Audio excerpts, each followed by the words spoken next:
আলহামদুলিল্লাহি রাব্বিল আলামিন ওয়াসসালাতু ওয়াসসালামু আলা রাসূলিহিল আমিন ওয়া আলা আলিহি ওয়া সাহবিহি আজমাইন আম্মা বাদ ফাউযু বিল্লাহি মিনাশ শাইতানির রাজীম বিসমিল্লাহির রহমানির রহিম। আশা করি আপনারা সকলেই ভালো আছেন এবং ঈদের কেনাকাটায় ব্যস্ত আছেন।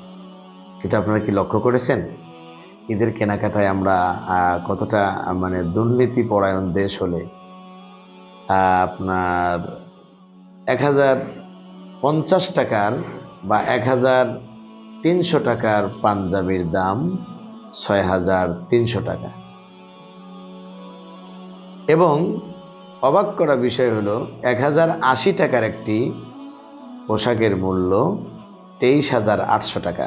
এটি আমার কোনো রিপোর্ট নয়, আমি বাজার তদারক করিনি, কিন্তু এটি হলো ভোক্তা অধিদপ্তরের এক অফিসারের ভিডিও। সবচেয়ে অবাক করা বিষয় হলো কি জানেন, এই সমস্ত দোকানগুলোর যারা মালিক থাকে তারা এই রোজার দিনে খুব আমলদার হয়ে যায়। সুন্দর একটা মেশাক হাতে নিয়ে, নরম একটা কাঠের মেশাক নিয়ে সুন্দর আসরের আগে থেকে ঘষা আরম্ভ করে বসে থাকেন, তসবিহ একটা আছে, আর মাথায় টুপি দিয়ে ওমরায় গেছে, ওমরায় যান, যায় আল্লাহ আল্লাহ করেন। আল্লাহ আল্লাহ তো করবেনই তিনি, তার কারণ মানুষে 100 টাকার পাঞ্জাবি একটা শূন্য বাড়াই দিয়া 1000 টাকা লিখে দিয়া ইনকাম করেছে। আল্লাহ আল্লাহ না করলে তো আবার মার খাওয়া লাগবে পারে, এই জন্য আল্লাহ আল্লাহ করে। আরেকটা বিষয় কি, যে পোশাকের দাম 150 টাকা সেটি একটা শূন্য বাড়িয়ে দিয়ে 1500 টাকা করে ফেলেছে। চমৎকার, আল্লাহর খাস মহব্বতের বান্দারা সব।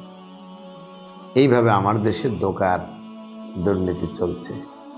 কিন্তু এটা কি আপনারা জানেন যে মানুষকে ধোঁকা দেওয়া কত কঠিন পরিণতি ভোগ করতে হবে? কিয়ামতের দিন এক শ্রেণীর মানুষের পিছনে একটা পতাকা লাগানো থাকবে, আর এই পতাকায় লেখা থাকবে বিশ্বাসঘাতক। এই পতাকা বহন করবে কিয়ামতের দিন। এই ভয় আমাদের ভিতরে থাকলে আমরা এই পণ্য দ্রব্যের দাম নিয়ে এত নয় ছয় এবং ডাকাতি করতাম না।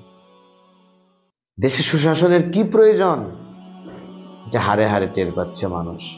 আল্লাহ রব্বুল আলামিন যেন আমাদের উপরে এই অশুভ শক্তি দূর করে কোরআনের শক্তি যেন আল্লাহ দান করেন, যার মাধ্যমে এরকম প্রতারণা মুক্ত বাজার এবং সিন্ডিকেট মুক্ত বাজার আমরা পাবো ইনশাআল্লাহ।